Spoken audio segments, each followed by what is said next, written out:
Okay, let's go through. Let's talk about our top 12 forwards for this upcoming season. Of course, if you're listening to me, you're guaranteed to lose your fantasy basketball league.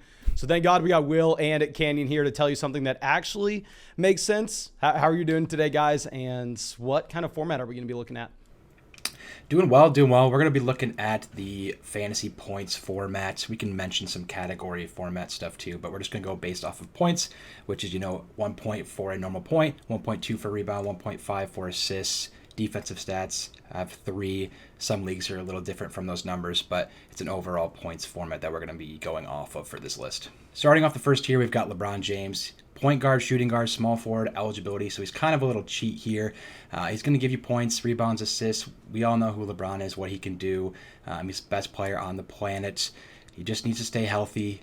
We need to figure out what this Lakers team is going to look like, but he's going to give you every single category. Points, rebounds, assists, steals, blocks. He's going to do it all. And honestly, it doesn't matter too much who's going to be on that Lakers roster. They've made some changes. LeBron is still going to be the focal point. We've seen him thrive with several different starting lineups. So LeBron here, just because his ability to do it all, cover every single stat, he's going to be number 1. Yeah, and I think the way it's looking, at least from a significant move standpoint, I don't anticipate Kyrie or anyone signing with the Lakers. I think they'll mostly run it back as far as AD and Russ. And so, yeah, I definitely like LeBron in the setup. And we talked about it, probably a bigger assist upgrade from last season from what we saw, and maybe a little less scoring. But, I mean, he's going to do it all, like Kenny had mentioned. And then next up in this tier, we've got KD. KD, obviously last couple seasons, missed significant number of games with the injuries, but man, on a per game basis, I mean, he was the number 2 small forward, and I anticipate him putting up similar numbers. I think Brooklyn, for the most part, is going to run it back with what we saw last season. I expect Kyrie to return, obviously no James Harden. And, Ben Simmons, I don't anticipate that having a big, knock on KD from a scoring perspective, obviously. And I think KD's still going to be, a 28, 7, and 6 guy. He's just going to put up monster numbers, and he was 3 points per game better than a lot of the guys in the tier below. I think just even if you're worried about an injury, he looked really good coming back from the injury. So I think it's a tough thing to predict, and I think a lot of his injuries were more bigger than little nagging things that we see throughout the season. So I think just per game, he deserves to be in this tier with LeBron. And I'm assuming you like the fact he's staying in Brooklyn? I do. I think that, the teams that he was going to go to, that we had heard rumors like the Suns or the Celtics, a lot of superstars there, and obviously still going to have Kyrie here with the Nets. But I mean, we've seen it the past couple seasons, even in games, with Harden's, but specifically without, he's been even better than what he's been, and he's still been a superstar. So I do like him staying in Brooklyn. I think it's a little bit more predictable from a usage perspective. Not that he wouldn't have monster usage wherever he went, but still I think it's a little bit safer in Brooklyn. Yeah, and I think the reason he is still in this tier with LeBron, his floor for his scoring is just the highest amongst all of these guys.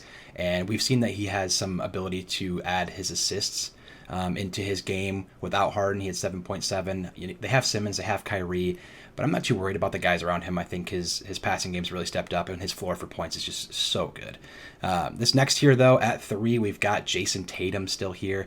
He shot his worst 3-point percentage of his career last year, and he still managed to put up a career high 27 points per game, top 10 usage rate. They bring in Brogdon. I don't think that hurts Tatum too much. We've talked about this a little bit before in our top 12 overall rankings, but I think Tatum is still obviously the focal point of this offense. I think if his percentages increase, which they should, that's some positive regression there, then he can just be another 27, 28 points per game guy. He's going to rebound the ball well. His assists might take a little hit with the new facilitators like Brogdon and Smart, but he's the guy there to score. The defense can still improve as well. Just so much usage, such a pure scorer, and so we like him here at 3 a lot to top off this second tier.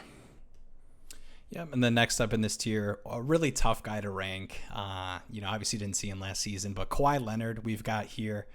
He's a tough guy to rank, like I had mentioned. I mean, I think, the scoring, the defensive stats, and just kind of the all-around, floor that he gives you is really high and right up here with all the guys in the tier.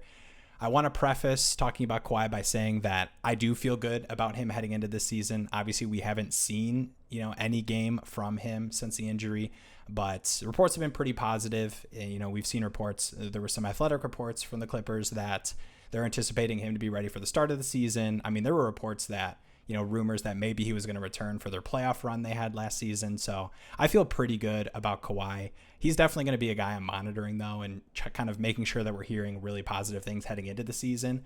And yes, I mean, you can talk about, the injuries and, him missing some games, but I feel like you really can do that for a lot of guys. So I guess on a per game basis, the floor he gives you, the defensive stats all around. And I don't really think that John Wall will have a huge impact. I think it'll be really kind of Reggie Jackson-like for the Clippers, if anything. So really I like Kawhi's floor, and I think he'll come back strong from the injury. And so I'm definitely a guy I'm monitoring, but I think he deserves to be in this tier with, what he's shown the past couple seasons. Yeah, big X factor, big question marks around him because of his injury. A lot of people in this tier, these forwards, a lot of injury guys. It was a tough one to rank. But next up, speaking of injuries, we've got Bradley Beal. He's coming back off the wrist surgery. He had back-to-back 30-point per game seasons just 3 years ago. So, don't let that injury distract you from how good of a scorer, pure scorer he is. They added Porzingis. They've got Johnny Davis from the draft. They've got Kyle Kuzma there. And we saw Beal, pick up his facilitating game without those guys. Now you give him some solid weapons. He's going to score a lot. I'm not too worried about the wrist injury. We saw LaMelo Ball had wrist surgery as well, and he came off that and started thriving as well. Not a crazy, scary injury. He had a lot of time to rest. I think Beal could get back to close to 30 points per game. I don't think he'll get there right away off the injury, but he could easily see 27 points per game and really uptick his assists with these new scorers in Washington for him. Gets freed up to continue to score with, a usage rate that should still be high, but they've got offensive weapons that the defense will have to respect in KP and Kuzma. I think Beal could just come back this year and be very, very good. I think he could be a top 3 guy, but there's still some questions there. It's a change of, environment with some of the new guys there, but we've got Beal here at 5. Yeah, but then to round out this tier, we've got another Clipper. We've got Paul George here, another injury guy, but we got to see him return at the end of last season, and he looked pretty good. Had some lower, shooting percentages, but still pretty solid. He was 4th, per game in those 31 games he did play last season in the small forward position. I like Paul George, kind of similar things I feel about Kawhi. We've seen these guys play together and both be really solid fantasy contributors. Decent scoring floor, all-around guy as well, and the defensive stats. I mean, talk about defensive stats for Kawhi. I mean, Paul George is, right up behind there. So really like Paul George's floor. I think he rounds out this tier of guys I feel pretty good about heading into this season for sure. Yeah, and I think, you mentioned John Wall earlier. I think John Wall could actually help Paul George and Kawhi Leonard a lot. He's been away from basketball for a while, but he's a pure facilitator at times, and I think he can open up the floor and manipulate the defense to help them out a lot, and I don't think he's going to try to score too much, so he could help both of them. To start off this third tier here, I know a lot of people are probably wondering where this guy's been. DeMar DeRozan, he's here on the list, don't you worry. I just think he gets a downtick in usage and maybe percentage efficiency-wise. They had a lot of injuries, and DeRozan played so many games. He was Mr. Consistent. He was a fan favorite. He was incredible last season. I think it has to come down a little bit, back to earth. Lonzo, Levine, Caruso all missed so much time. I think if they can all be healthy, there's a natural downtick in usage from DeRozan. I think he'll still be a beast. I mean, clearly he's going to be number 7 here still on our charts. He shot 50% from the field, 35% from 3, insane usage rate. It's going to be incredibly difficult to replicate that, and I don't think he does. So that's going to come down a little bit. He'll still be very, very good, but that's why he's now in this third tier. So don't get mad at us. He's just got to come down a little bit to earth. He had an insane season, MVP caliber almost, but I think he'll still be very, very good. There's just a lot of weapons there. I mean, people were talking about him as an MVP at some point last year. Yeah, he was insane. Yeah, and I don't think, Lonzo returning and seeing Caruso is going to have this huge impact scoring-wise, but still, I mean, that's something you have to mention. And to DeMar, I mean, we have to remember, those were huge stretches of, 30-plus point games and everything. It's just something that obviously was amazing, but I don't know if it's sustainable with what we've seen from him. And it's just regression too. So I think that's something you just have to mention. The durability, obviously the crazy usage, played 76 games last season is really awesome to see when you talk about, NBA fantasy. Durability is really tough in predicting injuries and everything. But yeah, I agree. It's not just, the Bulls roster changing or anything. I think it's just natural regression you have to anticipate for DeMar. Still really like him, but I think regression puts him down here. Next up in the tier, we've got Jimmy Butler, who was a monster in the playoffs, but I think that might distract people from what he did in the regular season. A decent season, but the 27 points per game he had in the playoffs was a huge increase from the 2021 we've seen from him over the past couple seasons for the Heat. Not any monster changes for the Heat's roster. You lose PJ Tucker, but they'll mostly run it back. I think with Jimmy, it's just kind of what we've seen from him the past couple seasons. He doesn't have as much scoring upside as the rest of the guys we've talked about on this list. He, rebounds well. He'll give you decent, solid assist numbers and a really good defensive stat guy. But I just don't see him being close to the guys we've talked about from a scoring perspective. I know we saw it in the playoffs, but we haven't seen it throughout the regular season. And two, when you talk about a guy who misses a decent number of games, I mean, Jimmy's up there as well. So Yeah, this is a guy that missed over 20 games each of the last 5 seasons, except for the one season where he was traded to Miami from Minnesota. So injury concerns are a big deal with Jimmy Butler. A lot of the Heat guys, if you followed the playoffs, there was guys with questionable tags every night. So Lowry being injury prone, Jimmy being injury prone, the lineups will change a lot. He might not play every time. Love Jimmy, but, just a little inconsistent there. Next, we got the last tier here. First person up is Brandon Ingram. I love Brandon Ingram. He was basically what Kevin Durant should have been in the playoffs last year against Phoenix. Super, super dominant. Reminded the world how talented he is without Zion. Even with Zion, he was pretty effective, averaging 23, 5, and 5. He was actually better with CJ McCollum there. So I'm not too worried about this roster being so stacked and spread out for BI's fantasy production. I think he can still perform. I really like this Pelicans roster moving forward. So if Zion returns, maybe a slight hit, but I think he'll still be very efficient and effective. I like his, facilitative upside. His assists have been very good. Without Zion, the sky is the roof. We've seen him perform so well without Zion, high points per games. And so where he's currently ranked is ADP. I think he can far outperform without Zion, and even with Zion, I think he can still be very good, posting another, 24, 5, and 5 guy with some good defensive upside as well. BS tough. I know people will say there's only one ball that can go around when you bring in a guy like CJ who takes a ton of shots. You got, potentially Zion returning from the injury. But I think, talent-wise, I mean, he's shown. I think he'll still be kind of a 23, 5, and 5 guy. And I anticipate that to continue this season, so I do like him here. Next up, we've got Jalen Brown, who honestly had some games where he was performing better than Tatum in the playoffs last season. But, I mean, let's not get it twisted. I mean, Tatum is still going to, outperform him scoring. But still, I like Jalen Brown this season. I think from a scoring perspective, I don't think Brogdon has this huge impact. I know people are worried about that from a fantasy perspective for these guys. But I think that, it'll be something where Brogdon will be able to bring something that, maybe Marcus Smart didn't to the lineup, and that we saw Derek White bring in spurts, but not consistently last season and in the playoffs.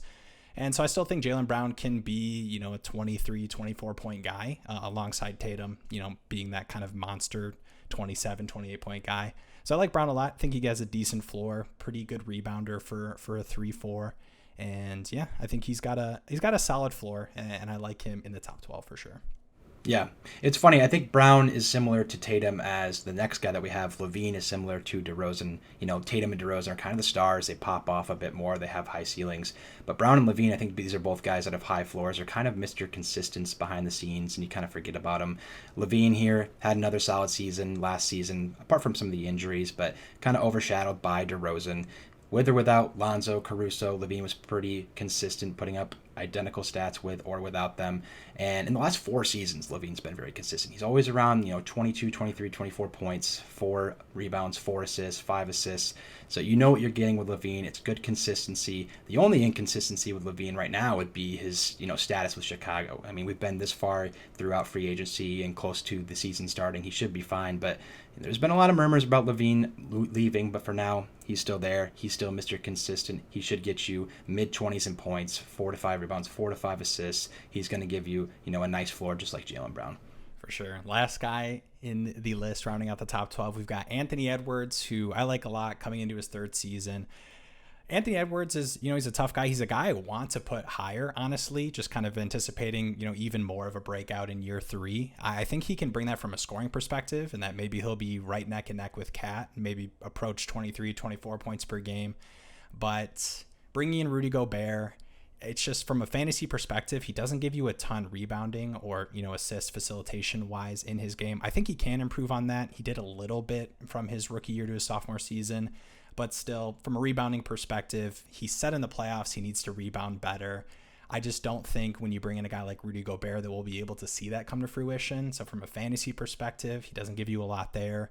Assist-wise, I don't anticipate that improving much. I think it can a little bit, but not enough for me to vault him ahead of the guys we talked about. But still, I think he can improve, and he can easily be a 24, 25-point guy, even next season. So I do like him to improve on that a little bit. And he was 12th in points per game from the small forward position, those who are small forward eligible. So I still think, decent floor, even if he repeats what he did last season. I think he can even improve from a scoring perspective. Yeah, like you said, I mean, it's weird putting him this low, right? People are going to think, it's Anthony Edwards. He's one of the up-and-coming studs of this league. How is he not higher? Even in categories or fantasy points format of fantasy leagues, he's just kind of the scorer, right? He's going to score you a lot of points, but like you said, low ceiling in rebounds and assists. Even defensive stats aren't incredible. Like, he has room to improve, but it's like, okay, he'll pop off for 40 points, maybe 50 points, but he'll get you three rebounds, 3 assists. So he's a little inconsistent.